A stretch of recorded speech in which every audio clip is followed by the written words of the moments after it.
नमस्कार, स्वागत है आप सभी का हिंदी विद दीपशिखा में। तो आज हम क्या पढ़ने वाले हैं बच्चों?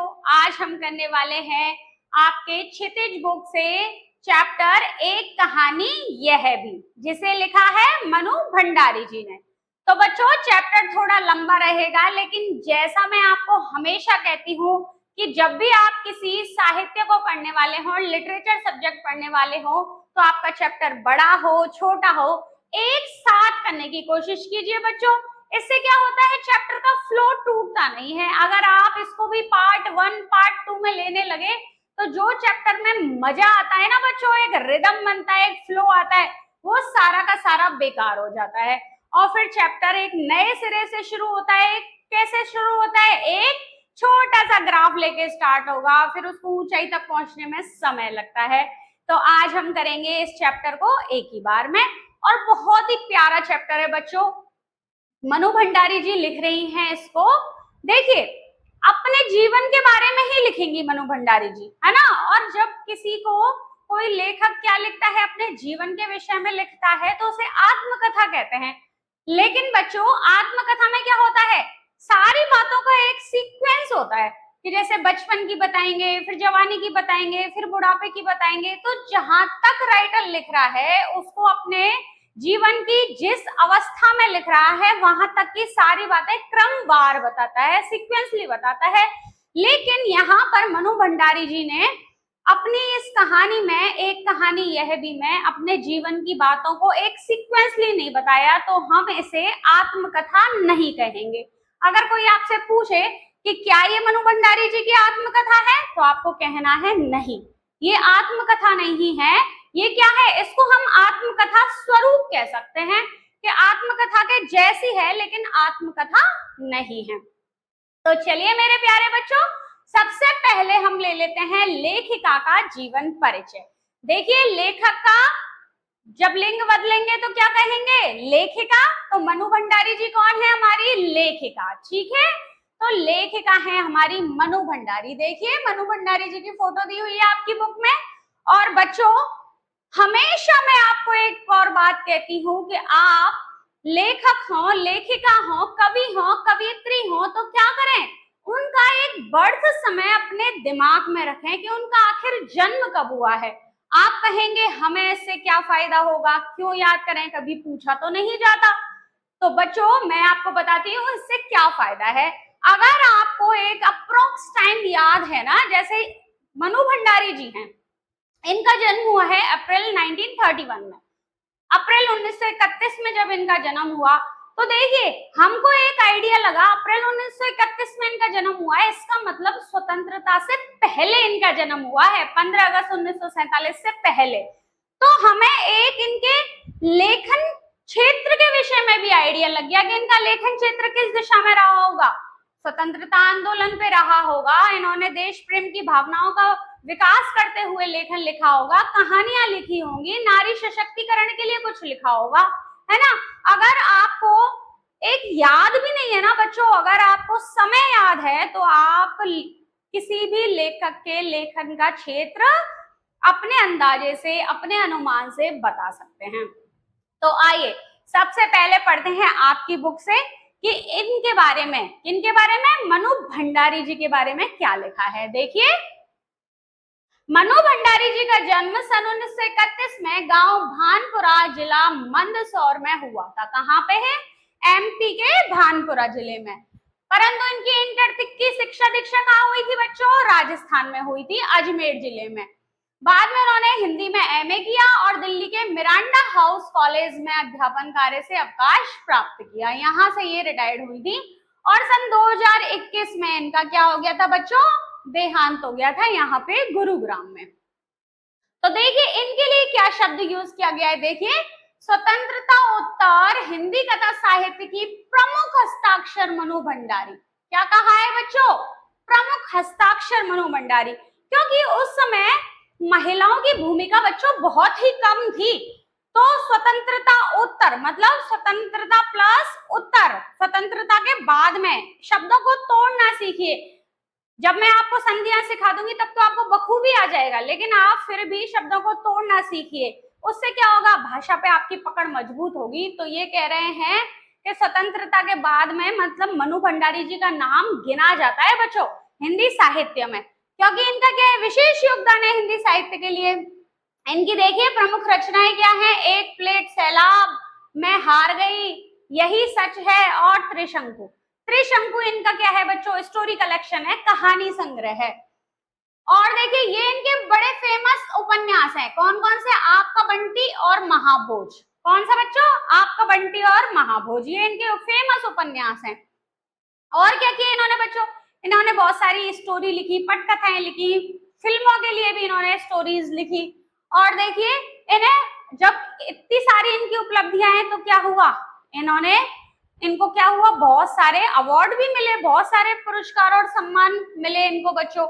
देखिए जैसे राजस्थान संगीत नाटक अकादमी से इनको मिला, उत्तर प्रदेश हिंदी संस्थान के पुरस्कार मिले बच्चों इनको, और भी बहुत सारे मिले। अब देखिए क्या कहते हैं, मनु भंडारी की कहानियां हो या उपन्यास, उनमें भाषा और शिल्प की सादगी तथा प्रामाणिक अनुभूति मिलती है। उनकी रचनाओं में स्त्री मन से जुड़ी अनुभूतियों की अभिव्यक्ति भी देखी जा सकती है। मैंने कहा ना, नारी सशक्तिकरण के लिए भी इन्होंने खूब सारा लिखा है। देखिए नारी होके अगर हम नारी की बात ना करें, नारी के लिए कुछ लिखे नहीं, अगर ये लेखिका हैं और नारियों के लिए नहीं लिखती तो फिर क्या बात होती ना बच्चों। इसलिए उन्होंने नारी सशक्तिकरण पे खूब ही बात करी है।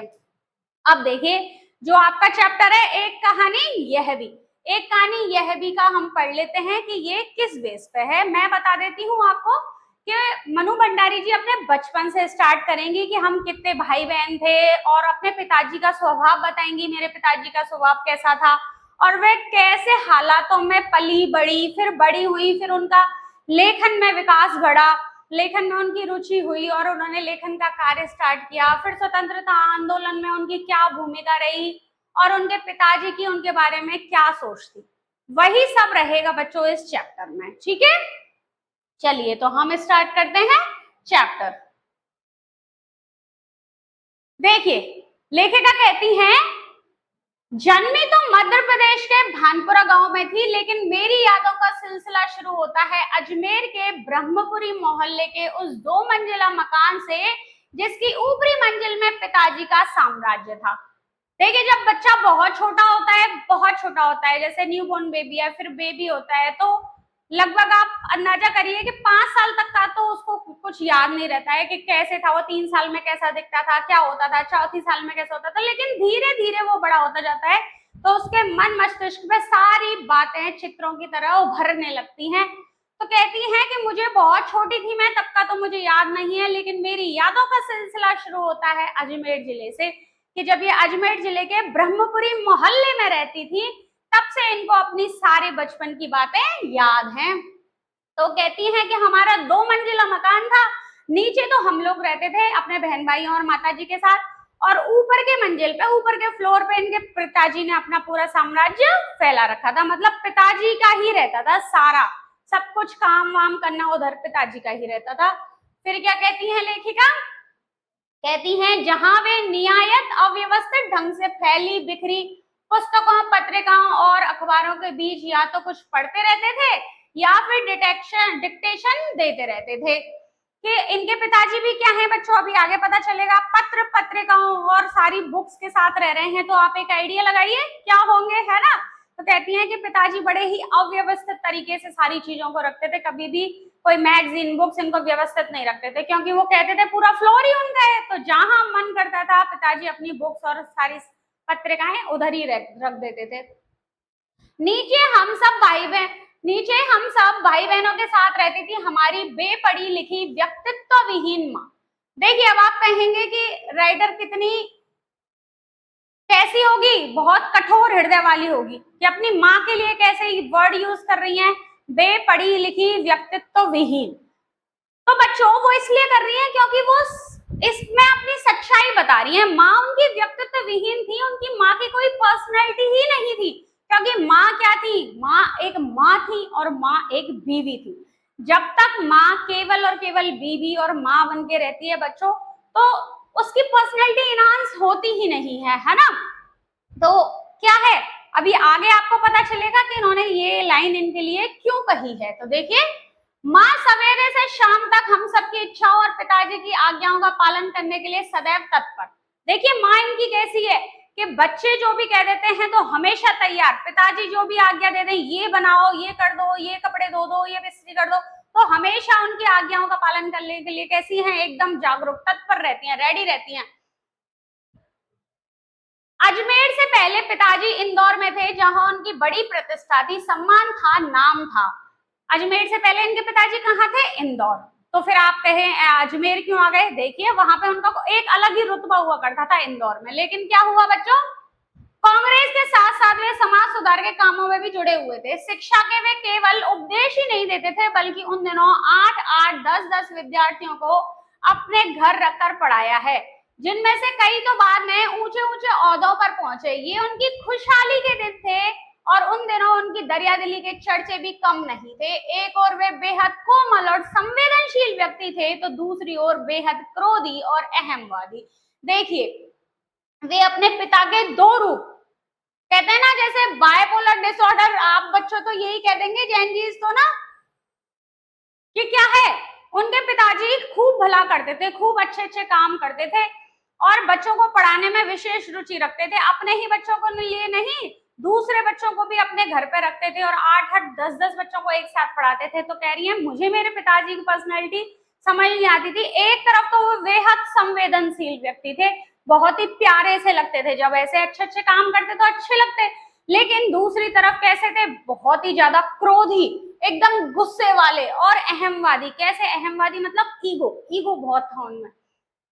फिर वो कहती हैं पर यह सब तो मैंने केवल सुना, देखा तब तो इन गुणों के भग्नावेशों को ढोते पिता थे। कहते हैं ये सब तो मैंने बस सुन रखा था। कैसे सुना? क्योंकि जब उनके साथ ये परिस्थितियां निकल गई ना बच्चों, तब तक लेखिका हो गई बड़ी, है ना। तो मनु भंडारी कहती है कि जब मैं इन बातों को, ये तो मैंने सुन रखा केवल, लेकिन जब मैं इनको देखने लायक हुई ना, तब तक तो मेरे पिताजी इन ऐसी बली चीजों के भग्नावशेषों को झेल रहे थे। मतलब वो सारा पीरियड्स तो निकल चुका था।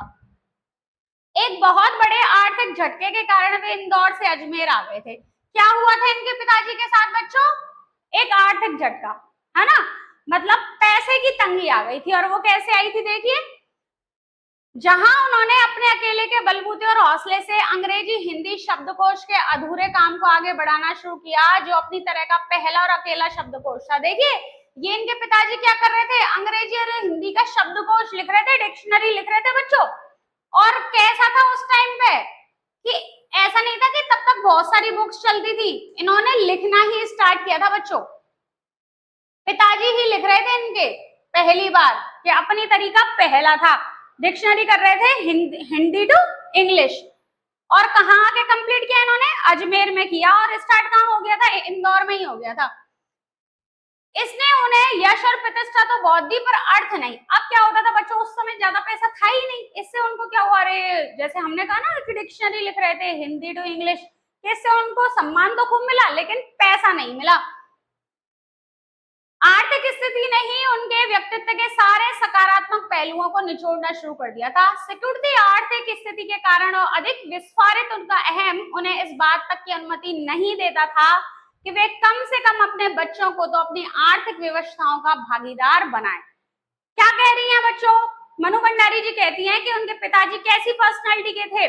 उनके पिताजी ऐसे थे कि इतना ईगो कहिए या आत्मसम्मान कहिए कि वे अपने बच्चों तक से नहीं बताते कि थे कि मैं कैसी आर्थिक परिस्थिति से गुजर रहा हूं। नवाबी आदतें, अधूरी महत्वाकांक्षाएं, हमेशा शीर्ष पर रहने के बाद हाशिए पर सरकते चले जाने की यातना क्रोध बनकर हमेशा माँ को कपाती थरथराती रहती थी। क्या कही कि उनके पिताजी की आदतें कैसी थी? नवाबी आदतें थी, है ना, और अधूरी महत्वाकांक्षाएं, क्योंकि बहुत महत्वाकांक्षी व्यक्ति थे कि ये करूंगा, मैं ये करूंगा अपने जीवन में, ये करूंगा, लेकिन वो कुछ नहीं कर पाए क्योंकि आर्थिक परिस्थिति से झटका मिला था उन्हें। और कैसे हैं कि कहती हैं कि उनका ये क्या हुआ था, जो अहम था ना, वो आर्थिक परिस्थिति में झटका खाने के बाद में उनके क्रोध में बदल गया। और वो क्रोध किस पे करते? क्रोध करते केवल और केवल उनकी माँ पर, मतलब अपनी पत्नी पर सारा का सारा जोर चलाते थे। अपनों के हाथों विश्वासघात की जाने कैसी गहरी चोटें होंगी कि वे जिन्होंने आंख मूंद कर सबका विश्वास करने वाले पिता को बाद के दिनों में इतना शकी बना दिया कि जब तब हम लोग भी उसकी चपेट में आ ही जाते थे। क्या कह रही हैं कि मनु भंडारी जी कहती हैं कि जो इन्होंने बच्चों आर्थिक झटका खाया था ना, वो इनके किसी रिश्तेदार ने, किसी अपने ने ही, जो इनका खास था, उसने धोखा दिया था। जैसे आप पढ़ेंगे तो पता चलता है कि इन्होंने किसी के लिए लोन लिया, उसने नहीं चुकाया, पैसे उठाए, तो मार्केट में बदनामी किसकी हुई? इनकी। तो ये इंदौर छोड़ के कहाँ आ गए? अजमेर आ गए, है ना। फिर क्या हुआ? तो ऐसी परिस्थिति के कारण इनको इतना विवश होना पड़ा, तो इन्होंने सब पे विश्वास करना बंद कर दिया था। तो लेखिका कहती हैं कि कैसा रहा होगा उनका विश्वासघात कि कभी कभी तो वो अपने बच्चों पे ही शक करने लग गए थे। पर यह पितृगाथा मैं इसलिए नहीं गा रही कि मुझे उनका गौरवगान करना है, बल्कि मैं तो यह देखना चाहती हूँ कि उनके व्यक्तित्व की कौन सी खूबी और खामियां मेरे व्यक्तित्व के ताने बाने में गुथी हुई हैं। मनु भंडारी जी कहती हैं कि मैं अपने एक कहानी यह भी मैं अपने पिताजी के विषय में इसलिए नहीं कह रही ये सारी बातें कि मैं उनकी कमियां गिनाना चाहती हूँ। मैं किस लिए कह रही हूँ? क्योंकि क्या होता है, बच्चा किसको जाता है? माँ को जाता है या पापा को जाता है? तो वो कहती हैं कि मैं तो इसलिए लिख रही हूँ कि उनकी व्यक्तित्व की कौन सी बातें मेरे अंदर आई हैं, या फिर उनके बर्ताव की वजह से मेरे में क्या क्या अंतर आए हैं। क्योंकि देखते हैं बच्चों, आप बुद्धि कितने जन्य होती है, मतलब बुद्धि का विकास कैसे होता है? बुद्धि बच्चों होती है, देखो, या तो माता पिता से आती है, जेनेटिक होती है, या फिर क्या आती है? एनवायरमेंट से आती है, आप जिस वातावरण में रह रहे हैं वहां से आती है, और या फिर कहाँ से आती है? पढ़ने से, बुक से, है ना। तो वो कह रही हैं कि पिताजी के ऐसे बर्ताव से मेरे में क्या क्या अंतर आए, मैं वह अपने अंदर ही देखना चाहती हूँ।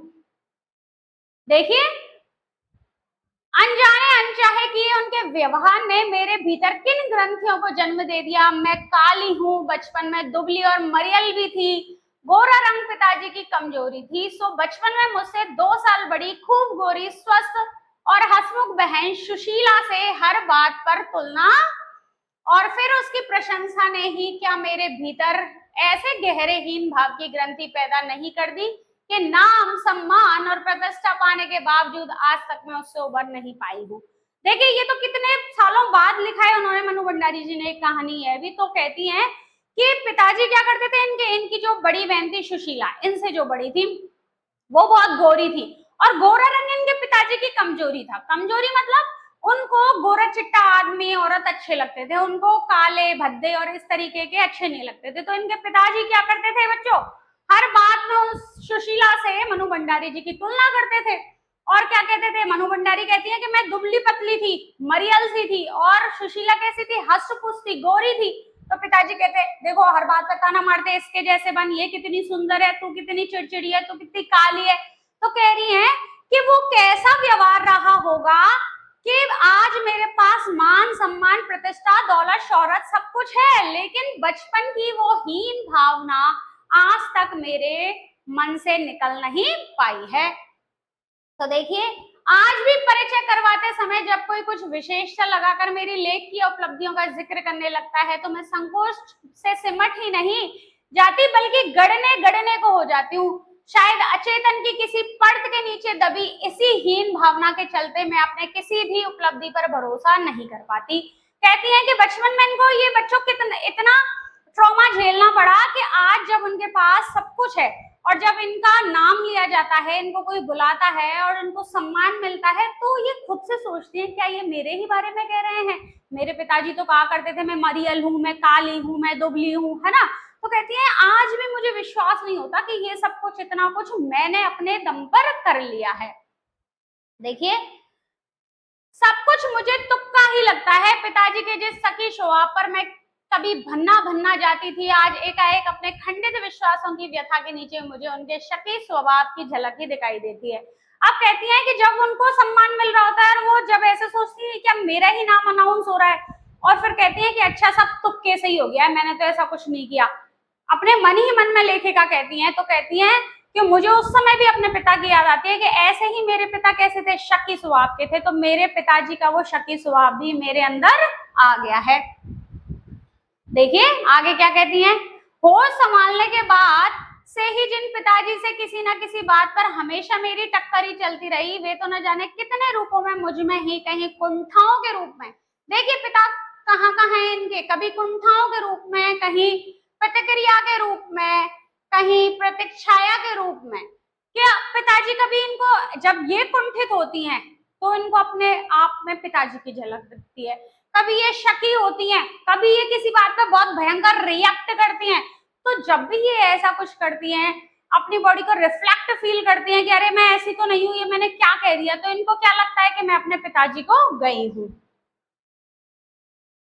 केवल भारी भिन्नता के आधार पर अपनी परंपरा और पीढ़ियों को नकारने वालों का क्या सचमुच इस बात का बिल्कुल एहसास नहीं होता कि उनका आसन्न अतीत किस कदर उनके भीतर जड़ जमाए बैठा रहता है। समय का प्रभाव भले ही हमें दूसरी दिशाओं में बहाकर ले जाए, स्थितियों का दबाव भले ही हमारा रूप बदल दे, हमें पूरी तरह उसमें मुक्त तो नहीं कर सकता। कह रही है हम, देखिए बच्चों ये तो हकीकत है कि हम कितने भी आगे बढ़ जाएं, कोई सी भी अपनी उम्र के स्टेज पर पहुंच जाए, लेकिन हम अपना बचपन नहीं भूलते। बचपन की यादें अच्छी हो, बचपन की यादें बुरी हो, वो हमेशा हमारे मन में उभरती रहती हैं। इसलिए कोशिश क्या रहनी चाहिए बच्चों, हर माता पिता की कोशिश रहनी चाहिए कि बचपन की यादें अच्छी हो।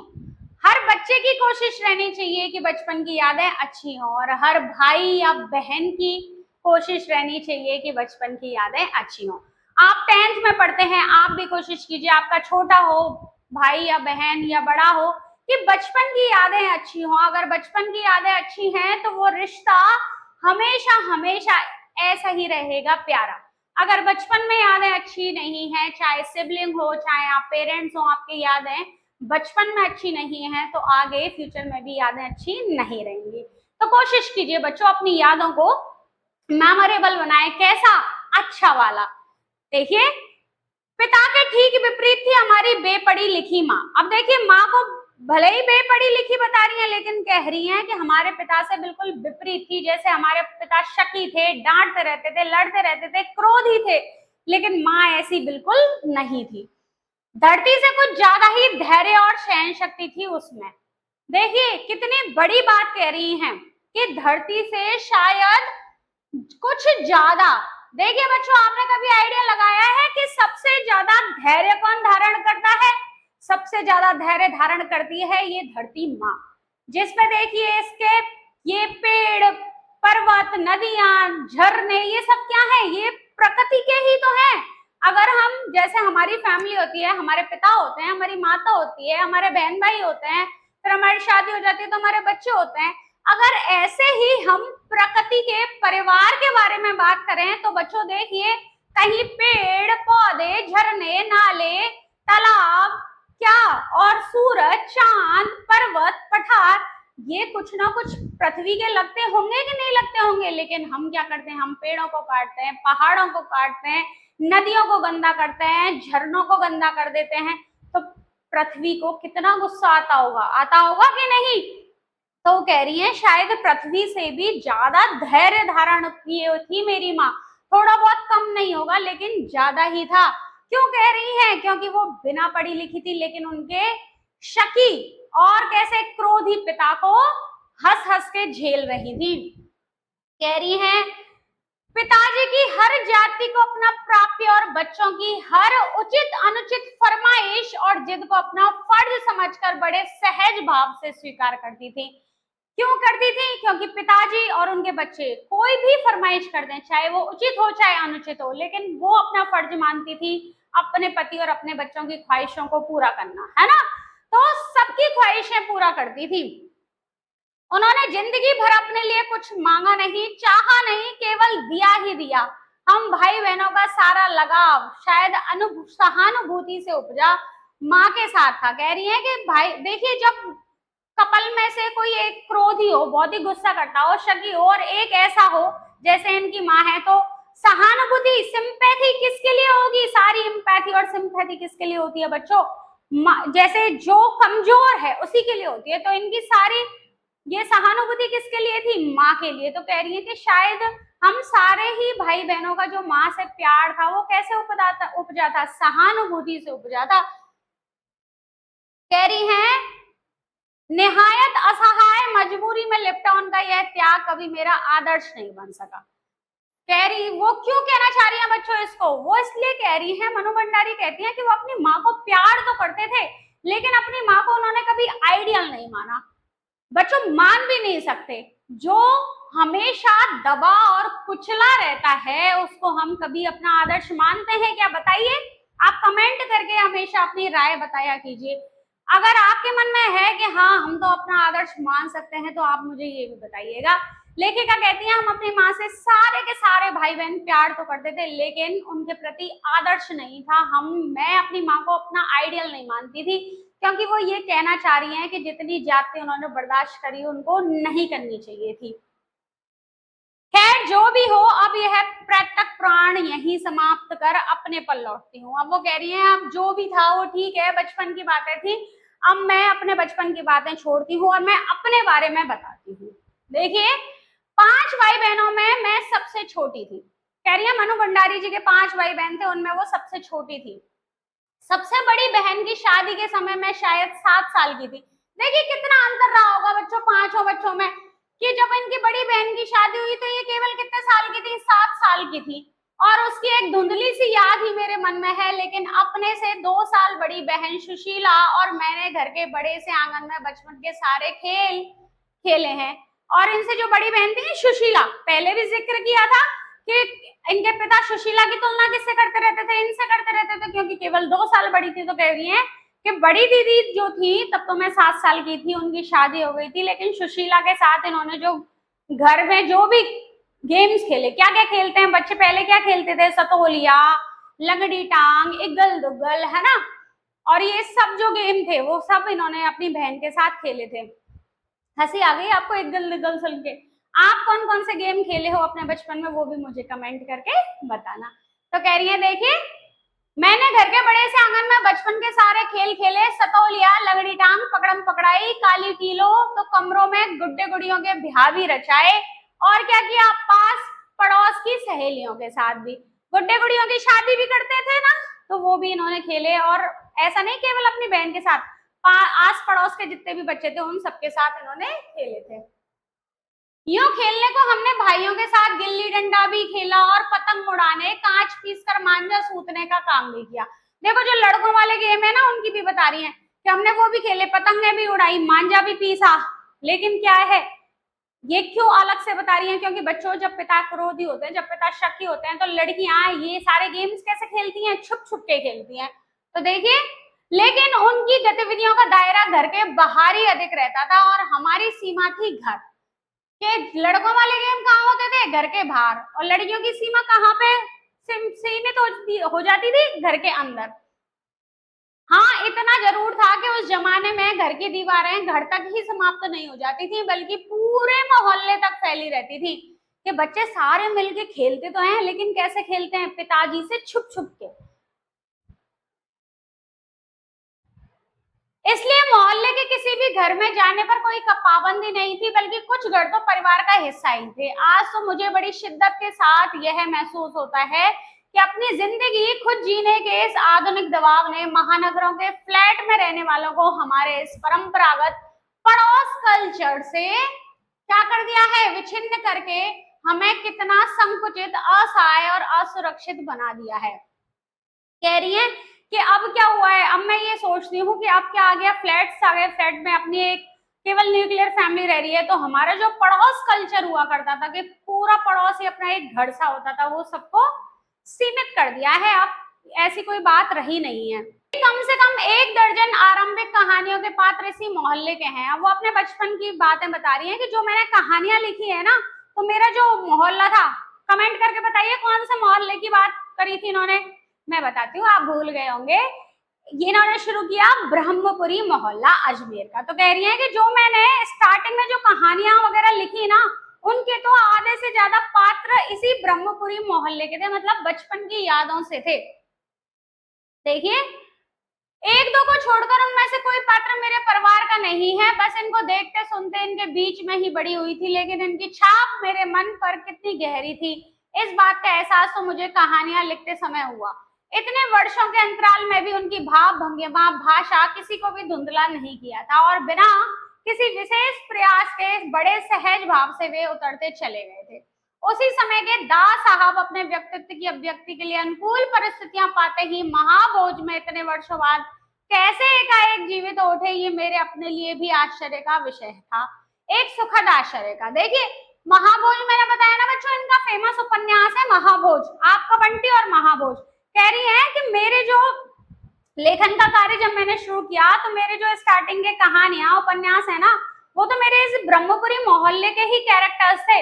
और इस बात का एहसास मुझे जब हुआ जब एक दास साहब थे, है ना, दास साहब का खूब जिक्र करती हैं ये महाभोज में, इनके उपन्यास के हीरो हैं, शायद आप पढ़िएगा जब आपको पता चलेगा। तो कहती हैं कि जब दास साहब के बारे में लिखा तब मुझे पता चला, अच्छा ये मेरी जो बचपन की कहानियां हैं, मेरे ही बचपन की जो बातें हैं, मैं तो कहीं ना कहीं इन्हीं को लिख देती हूँ। और तब उनको बड़ा है अच्छा सा एक आश्चर्य होता है कि अरे वाह, उस समय तक हमारे परिवार में लड़की के विवाह के लिए अनिवार्य योग्यता थी उम्र में 16 वर्ष और शिक्षा में मैट्रिक। देखिए कब शादी हो जाती थी, लड़की 16 साल की हो गई और उसने मैट्रिक कर ली, दोनों में से कोई भी एक काम जो सबसे पहले हो जाता था तो वो शादी के योग्य हो जाती थी।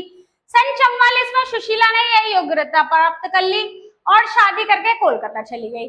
जो इनकी 2 साल बड़ी बहन थी 1944 में उसने मैट्रिक कर ली थी और 16 वर्ष की हो गई थी तो उसकी शादी हो गई और वो कहाँ चली गई, कोलकाता चली गई। बड़े भाई भी आगे पढ़ाई के लिए बाहर चले गए। इन लोगों की छत्र छाया के हटते ही पहली बार मुझे नए सिरे से अपने वजूद का एहसास हुआ। पिताजी का ध्यान भी पहली बार मुझ पर केंद्रित हुआ। अब ये 5 भाई बहन थे, चारों इधर उधर हो गए, किसी की शादी हो गई, कोई बाहर चला गया। तो कह रही है कि जैसे ही सब मैं घर में अकेली रह गई ना तो मेरे पिताजी का मुझ पर ध्यान गया। अब जाएगा ही कब भी पता चलेगा इनके पिताजी को, अरे ये लड़की भले ही काली है, भले ही सांवली है, मरियल सी है, लेकिन इंटेलिजेंट है ये। तो लड़कियों को जिस उम्र में स्कूली शिक्षा के साथ साथ सुगढ़ गृहिणी और कुशल पाक शास्त्री बनाने के नुस्खे जुटाए जाते थे, पिताजी का आग्रह रहता था कि मैं रसोई से दूर ही रहूं। रसोई को वे भटियार खाना कहते थे। क्या होता है बच्चों भटियार खाना? कह रही है कि जिस काल में क्या होता था लड़कियों को कि पाक शास्त्र मतलब कुछ भी बनाने की जो कला दी जाती थी, किचन में काम करने की, और उनको कुशल गृहिणी बनने के लिए जब शिक्षा दीक्षा दी जाती थी माँ के द्वारा, तो उनके पिताजी ने कहा कि किचन में कदम रखने की जरूरत नहीं है, रसोई से दूर रहकर, क्योंकि ये तो क्या है, भटियार खाना है। और उनके हिसाब से वहां रहना अपनी क्षमता और प्रतिभा को भट्टी में झोंकना था। देखिए इसलिए कहा था इन्होंने भटियार खाना, क्योंकि वो कहते थे कि जब किचन में कोई घुस गया ना तो उसका जो प्रतिभा है पढ़ाई को लेके, कुछ लेखन को लेके, तो वो क्या होगा, वो सारी खत्म हो जाएगी। वो कैसे होगा, जैसे भट्टी में झोंक दिया हो। इसलिए उन्होंने कहा था भटियार खाना। घर में आए दिन विभिन्न राजनीतिक पार्टियों के जमावड़े होते थे और जमकर बहसें होती थी। अब देखिए 1944 की बात बताई इन्होंने, 1944 के बाद एक नई तरफ कहानी मुड़ेगी। एक कहानी है भी क्योंकि सुशीला की शादी हो गई और 1944 इसीलिए लिखा है उन्होंने कि आप समझ सके अब क्या है, स्वतंत्रता आंदोलन अपने चरम पर है बच्चों। क्योंकि क्या 15 अगस्त 1947 में तो देश आजादी हो गया। कह रही है कि हमारे घर में, उनके पिताजी क्योंकि इंटेलेक्चुअल व्यक्ति थे, तो कह रही है हमारे घर में आए दिन पार्टियों के जमावड़े होते थे, अलग अलग पार्टियों के लोग आते थे और खूब जमकर बहस होती थी कि नहीं ये काम ऐसे नहीं होना चाहिए, ऐसे होना चाहिए, हम ये लेखन दे देंगे, हम ये विज्ञापन दे देंगे, है ना। तो ये सब चलता था। और देखिए कह रही है बहस करना पिताजी का प्रिय शगल था, मतलब उनके पिताजी को बहस करना, डिबेट करना बहुत पसंद था। चाय पानी या नाश्ता देने जाती तो पिताजी मुझे वहीं पर बैठने को कहते। वे चाहते थे कि मैं वहीं बैठूं, सुनूं और जानूं कि देश में चारों ओर क्या कुछ हो रहा है। देश में हो भी तो कितना कुछ रहा था। सन 42 के आंदोलन के बाद से तो सारा देश जैसे खौल रहा था। कौन सा हुआ था बच्चों 1942 में, बताइए? अंग्रेजों भारत छोड़ो। लेकिन विभिन्न राजनीतिक पार्टियों की नीतियां, उनके आपसी विरोध या मतभेदों की तो मुझे दूर दूर तक कोई समझ नहीं थी। हाँ, क्रांतिकारियों और देशभक्त शहीदों के रोमानी आकर्षण, उनकी कुर्बानियां से जरूर मन आक्रांत रहता था। वो कह रही है कि पार्टियों की तो अपनी एक सोच होती है बच्चों, है ना, एक अपना दायरा होता है। कहती है कि पार्टियों के तो बारे में मुझे ज्यादा जानकारी नहीं थी, लेकिन क्रांतिकारी, देश प्रेमी, इनकी सुन के कि उसके साथ ये हो गया, उसके साथ ये हो गया, इनका सुन के मुझे बड़ा ऐसे मन में जोश आता और मेरा मन होता कि मैं भी इसमें हिस्सा ले लूं। 10वीं कक्षा तक आलम यह था कि बिना किसी खास समझ के घर में होने वाली बहसें सुनती थी और बिना चुनाव किए, बिना लेखक की अहमियत से परिचित हुए किताबें पढ़ती थी। कि 10वीं में जब ये पढ़ रही थी, जब तक इनको ज्यादा नॉलेज नहीं थी, बस वो बहसें सुनती रहती, इनको अच्छा लगता। और जैसे कि कोई किताब लिखी, कोई पत्रिका में कुछ लिखा, तो ये लेखक के बारे में नहीं जानती थी कि कौन है, कैसे, बस इनको उसको पढ़ने से मतलब हुआ करता था। अब देखिए, अब कह रही हैं कि सन 45 में जैसे ही 10वीं पास करके मैं फर्स्ट ईयर में आई, तो क्या होता था बच्चों, देखिए 10वीं के बाद फर्स्ट ईयर है ना, जैसे अब तो 12th के बाद कॉलेज होता है, उसमें 11th से कॉलेज कहते थे। तो जब ये फर्स्ट ईयर में आई, हिंदी की प्राध्यापिका थी इनकी शीला अग्रवाल। कौन थी बच्चों? हिंदी की प्राध्यापिका शीला अग्रवाल, जिनका इनकी जिंदगी में बहुत ही योगदान है। शीला अग्रवाल से परिचय हुआ सावित्री गर्ल्स हाई स्कूल, जहां मैंने ककहरा सीखा। 1 साल पहले ही कॉलेज बना था और वे इसी साल नियुक्त हुई थी।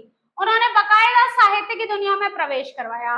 हिंदी से थी, हिंदी की प्राध्यापिका थी शीला अग्रवाल। शीला अग्रवाल अब इनको बताएंगी कि तुम्हें क्या पढ़ना चाहिए, अगर तुम लिखती हो तो तुम्हें क्या लिखना चाहिए, तुम अपने लेखन कौशल का विकास कैसे कर सकती हो। देखिए, मात्र पढ़ने को चुनाव करके पढ़ने में बदला। क्या कहा उन्होंने कि केवल पढ़ो मत, ऐसा नहीं कुछ भी मिल रहा है और तुम पढ़ रही हो, चुनाव करके पढ़ो कि इसमें क्या है, ये मुझे पढ़ना चाहिए या नहीं पढ़ना चाहिए। खुद चुन चुन कर किताबें दी शीला अग्रवाल मैडम ने, इनके लिए बुक्स दी कि ये वाली बहुत अच्छी है, ये वाली पढ़ो, ये राइटर बहुत अच्छा है, ये वाले पढ़ो। पढ़ी ही किताबों पर बहसें की तो 2 साल बीतते ना बीतते साहित्य की दुनिया शरद प्रेमचंद से बढ़कर, देखिए शरद प्रेमचंद की बुक्स ही पढ़ते हैं बच्चों। ज्यादातर बच्चे कहानियों में बहुत मजा आता है, मृतकों का टीला है ना, कब तक पुकारूं, तो उनको पढ़ते रहते हैं, गोदान, बहुत मजा आता है। तो कहती हैं कि मेरी फिर क्या हुआ, दुनिया प्रेमचंद्र जी पर जो सिमटी हुई थी ना, कि मैं प्रेमचंद्र जी को पढ़ती रहती थी, तो क्या हुआ, बढ़कर जैनेन्द्र, अज्ञे, यशपाल, भगवती चरण वर्मा तक फैल गई थी। अब देखिए, आपके 10th में अज्ञे जी का मैंने चैप्टर पढ़ाया है आपको, है ना, यशपाल जी को पढ़ाया है कि नहीं? तो कह रही है कि अब ये उनको पढ़ने लगी थी। फिर तो फैलती ही चली गई। उस समय जैनेन्द्र जी के छोटे छोटे सरल सहज वाक्यों वाली शैली ने बहुत आकृष्ट किया। सुनीता उपन्यास बहुत अच्छा लगा इनको, बहुत अच्छा लगा सुनीता उपन्यास। अज्ञे जी का उपन्यास शेखर, अज्ञे जी का कौन सा था बच्चों? शेखर। एक जीवनी पढ़ा जरूर, पर उस समय वह मेरी समझ के सीमित दायरे में समा नहीं पाया। इन्होंने क्या किया, अज्ञे जी का उपन्यास था शेखर, है ना, एक जीवनी था, वो पढ़ा लेकिन इनको समझ नहीं आया। क्योंकि बच्चों देखिए, हमारे दिमाग का विकास धीरे धीरे धीरे धीरे होता है, कहते हैं ना मैच्योरिटी धीरे धीरे आती है, उम्र के साथ आती है। तो उस समय जब इन्होंने पढ़ा तो ये समझ नहीं पाई, और देखिए धीरे धीरे खुद ही कितनी बड़ी लेखिका बन गई।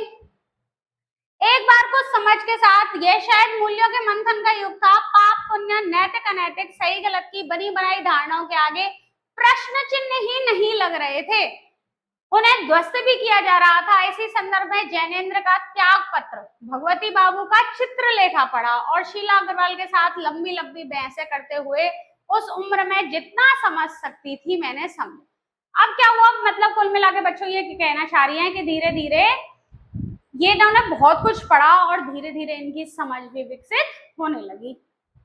देखिए, शीला अग्रवाल ने साहित्य का दायरा ही नहीं बढ़ाया, बल्कि घर की 4 दीवारी के बीच बैठकर देश की स्थितियों को जानने समझने का जो सिलसिला पिताजी ने शुरू किया था, उन्होंने वहां से खींचकर उसे भी स्थितियों की सक्रिय भागीदारी में बदल दिया।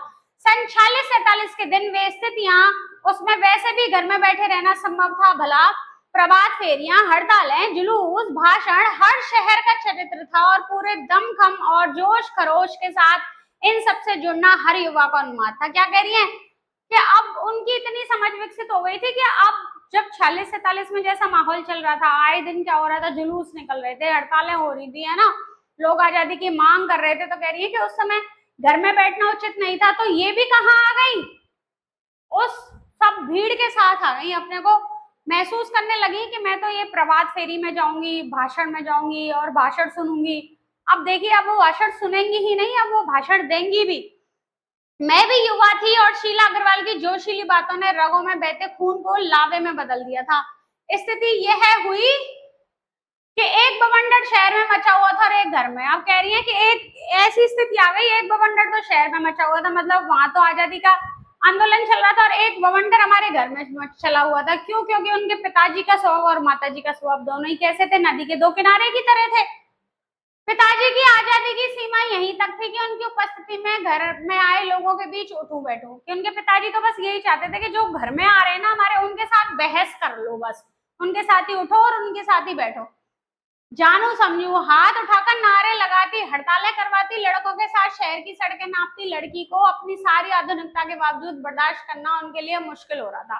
अब देखिए उनके पिताजी की फिर भी वही ड्यूअल पर्सनैलिटी आ रही है कि वो चाहते तो हैं कि वो क्या करें, बड़े लोगों के साथ बैठें उठें, चीजों को समझें, लेकिन क्या नहीं करें, क्या नहीं करें, नारे नहीं लगाएं, जुलूस में भाग नहीं लें, लड़कों के साथ कंधे से कंधा मिलाकर नहीं चलें। अब वो कह रही हैं कि ऐसे आजाद स्वच्छंद विचारों वाली लड़की को बर्दाश्त करना उनके पिताजी का कैसे हो रहा था, बाहर हो रहा था, अपनी सीमा से बाहर हो रहा था। किसी की दी हुई आजादी के दायरे में चलना मेरे लिए जब रगों में लहू की जगह लावा बहता हो, सारे निशे, सारी वर्जना, सारा भय कैसे ध्वस्त हो जाता है। अब वो क्या कह रही है, गरम खून है, जोशीली है, कि मेरे तो ऐसा हो रहा था, लावा बह रहा था मेरी रगों में, अब मुझे रोक पाना अत्यंत मुश्किल था।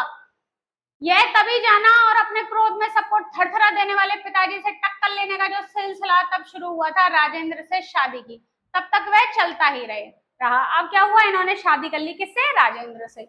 यश कामना, बल्कि कहूं कि यश लिप्सा पिताजी की सबसे बड़ी दुर्बलता थी और उनके जीवन की धुरी था यह सिद्धांत कि व्यक्ति को कुछ विशिष्ट बनकर जीना चाहिए। उनके पिताजी क्या कहते थे कि व्यक्ति को विशिष्ट बनकर जीना चाहिए, कुछ ऐसे काम करने चाहिए कि समाज में उसका नाम हो, सम्मान हो, प्रतिष्ठा हो, वर्चस्व हो। इसके चलते ही मैं एक बार उनके कोप से बच गई थी। एक बार, अब क्या कह रही है कि पिताजी चाहते तो थे कि अब व्यक्ति को ऐसे जीना चाहिए कि उसका नाम हो, प्रतिष्ठा हो, शोहरत हो, सम्मान हो, तो वो तो ऐसे ही कर रही थी। अब अपना एक वाक्य बताती है कि एक बार क्या हुआ, कि एक बार कॉलेज में प्रिंसिपल का पत्र आया कि पिताजी आकर मिले और बताएं कि मेरी गतिविधियों के कारण मेरे खिलाफ अनुशासनात्मक कार्रवाई क्यों ना की जाए। पत्र पढ़ते ही पिताजी आग बबूला हो गए। उनके कॉलेज से पत्र गया कि आप आके मिलिए, आपकी बेटी क्या कर रही है, डिसिप्लिन को भंग कर रही है। तो पिताजी हो गए आग बबूला। आग बबूला क्या है बच्चों, मुहावरा है, मतलब अत्यंत गुस्सा होना। यह लड़की मुझे कहीं मुंह दिखाने लायक नहीं रखेगी, पता नहीं क्या क्या सुनना पड़ेगा वहां जाकर। अब पिताजी उनके वही कह रहे हैं उनकी माँ से कि ये लड़की तो मुझे कहीं का नहीं छोड़ेगी, मुझे मुंह दिखाने लायक नहीं छोड़ेगी, पता नहीं ये वो स्कूल की जो कॉलेज की प्रिंसिपल है मुझे क्या क्या सुनाएगी, मुझे क्या क्या सुनना पड़ेगा इसकी वजह से। 4 बच्चे पहले भी पढ़े हैं, किसी ने ये दिन नहीं दिखाया, गुस्से से भन्नाते हुए भी गए थे, लौटकर क्या कहर बरपा होगा। अब कह रही है गुस्से से गए थे, तो कह रही है कि क्या कहर बरसा होगा जब वो लौटे होंगे, क्योंकि कुछ ना कुछ तो बात हुई होगी, प्रिंसिपल ने उनसे कुछ कहा होगा। लेकिन देखिए होगा क्या, ट्विस्ट होगा, अभी कहानी में ट्विस्ट आएगा। मैं ये क्या सोचते हैं कि बहुत बुरा रहा होगा, तो ये क्या कहती है, मैं पड़ोस के एक मित्र के यहाँ जाकर बैठ गई, माँ को कह दिया कि लौटकर बहुत कुछ गुबार निकल जाए तब बुलाना, कि पिताजी आ जाएं और बहुत सुना सुनू ले मुझे तब बुला लाना, है ना, उनको झेलने की मुझ में ज्यादा सीमा नहीं है। लेकिन जब माँ ने आकर कहा कि वे तो खुश ही हैं, अब देखिए उनके पिताजी कैसे लौटे, खुश होके लौटे। चली चल तो विश्वास नहीं हुआ, गई तो सही लेकिन डरते डरते। सारे कॉलेज की लड़कियों पर इतना रौब है तेरा, आप उनके पिताजी क्या कह रहे हैं, सारे कॉलेज की लड़कियों पर इतना रौब है तेरा, सारा कॉलेज तुम 3 लड़कियों के इशारे पे चल रहा है। ये 3 लड़कियां थी बच्चों, इन 3 लड़कियों के इशारों पे ही चलता था सारा कॉलेज। प्रिंसिपल बहुत परेशान थी और बार बार आग्रह कर रही थी कि मैं तुझे घर बिठा लूं, क्योंकि वे लोग किसी तरह डरा धमका कर, डांट टपर कर लड़कियों को क्लासों में भेजते हैं, और अगर तुम लोग एक इशारा कर दो कि क्लास छोड़कर बाहर आ जाओ, तो सारी लड़कियां निकलकर मैदान में जमा होकर क्या लगाती हैं, नारे, नारे लगाती हैं, तुम लोगों के मारे कॉलेज चलाना मुश्किल हो गया है उन लोगों के लिए। कहा तो जाता है, जाते समय पिताजी के मुंह दिखाने से घबरा रहे थे। अब कह रही है कि कहाँ, तो ये पिताजी जब कॉलेज गए थे तो सुबह यूं कह रहे थे कि ये लड़की मुझे कहीं मुंह दिखाने लायक नहीं छोड़ेगी, और अब देखो कितनी तारीफ कर रहे हैं मेरी। कह रही है कहाँ इस पर कोई, अब कह रहे हैं कि इस पर कोई कैसे रोक लगा सकता है। और क्या कह के आए उनके पिताजी, देखो मैंने कह दिया, बड़े गर्व से कहकर आए कि ये तो पूरे देश की पुकार है। क्या पुकार है, कि हम क्या करें, नारे लगाएं और क्या जुलूस निकालें। बेहद गदगद स्वर में पिताजी यह सब सुनाते रहे और मैं अवाक, अवाक मतलब एकदम चुप रह गई कि यार ये कैसे, अब इस पिताजी की इस वाली पर्सनालिटी को क्या मानूं। मुझे ना अपनी आंखों पर विश्वास हो रहा था ना अपने कानों पर यह हकीकत थी। एक घटना और, आजाद हिंद फौज के मुकदमे का सिलसिला था। सभी कॉलेज, स्कूलों, दुकानों के लिए हड़ताल का आह्वान था। जो नहीं कर रहे थे, छात्रों का एक बहुत बड़ा समूह वहां जा जाकर हड़ताल करवा रहा था। आजाद हिंद फौज ने कही थी कि जितने भी लोग आ सके, जो भी जहां से भी आ सके आ जाइए, हम ये जुलूस निकालेंगे। तो शाम को अजमेर का पूरा विद्यार्थी वर्ग चौपड़ क्या मतलब, मुख्य बाजार वाला जो चौराहा होता है ना बच्चों, वो पर इकट्ठा हुआ और फिर हुई भाषणबाजी। देखिए ये सब इकट्ठे हो रहे हैं ना बच्चे, हाथों में तख्ती ले लेके सारी दुकानें बंद करवा रहे हैं। इस बीच पिताजी के एक निहायत दकियानूसी मित्र ने घर आकर अच्छी तरह पिताजी की लू उतारी। आ गए कोई उनके मित्र, अब कह रहे होंगे कि तुम्हारी लड़की तो देखो चौक पे क्या करने लग रही है। फिर उनके पिताजी को क्या होगा, फिर गुस्सा आएगा। अरे उस मन्नू की तो मत मारी गई है, पर भंडारी जी आपको क्या हुआ है। उनके पिताजी के मित्र हैं, वो कह रहे हैं उस मन्नू की तो मत मारी गई है। मत मतलब बच्चों बुद्धि मारी गई है, लेकिन आपको क्या हुआ है भंडारी जी। ठीक है आपने लड़कियों को आजादी दी है, पर देखते आप जाने कैसे कैसे उल्टे सीधे लड़कों के साथ हड़तालें करवाती, उड़दंग मचाती फिर रही है। वह हमारे आपके घरों की लड़कियों को शोभा देता है ये सब। कोई मान मर्यादा इज्जत आबरू का ख्याल भी रह गया है आपको या नहीं। देखिए बच्चों, जो लोग भिड़ाते हैं ना, उनको तो यही सब डायलॉग मानने होते हैं।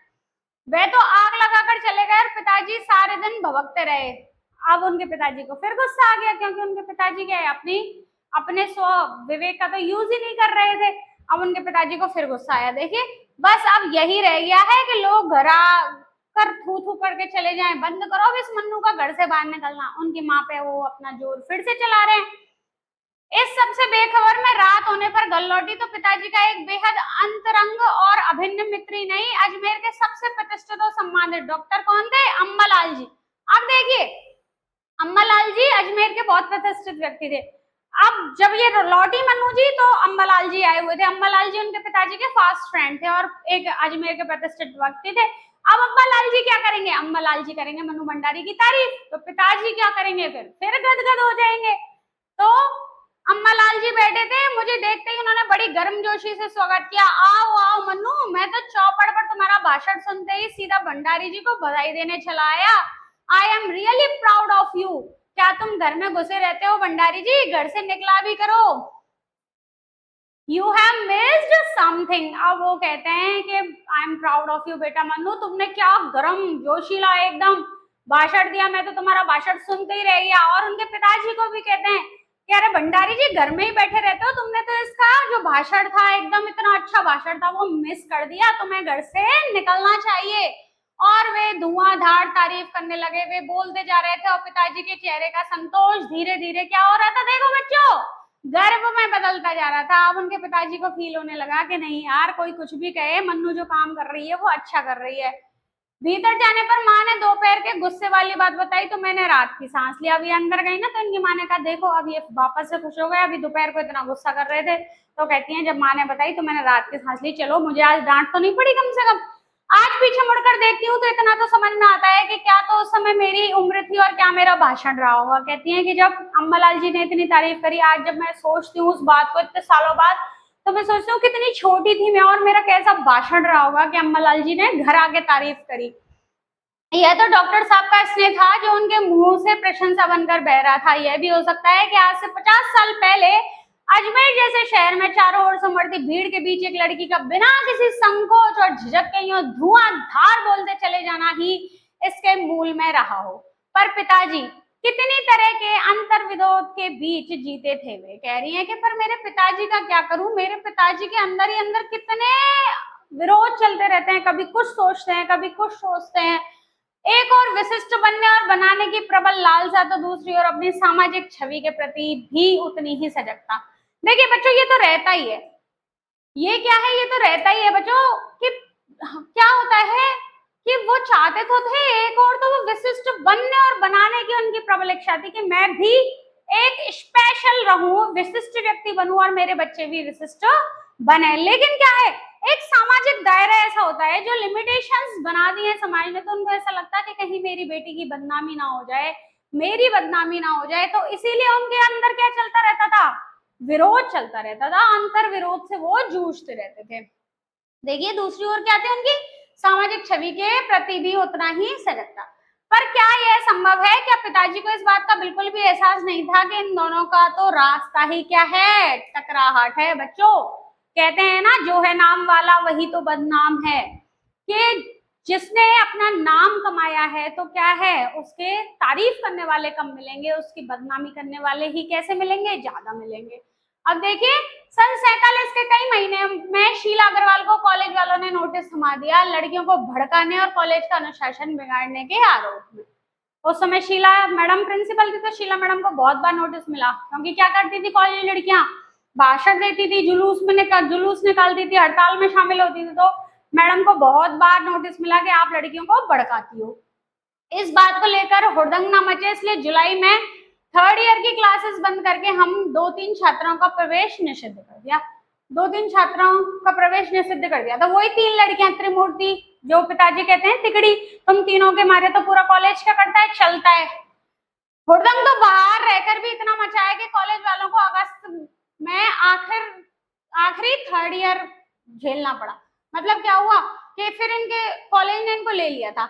जीत की खुशी पर सामने खड़ी बहुत बड़ी चिर प्रतीक्षित खुशी के सामने यह खुशी बिला गई। क्या, कौन सी खुशी बच्चों?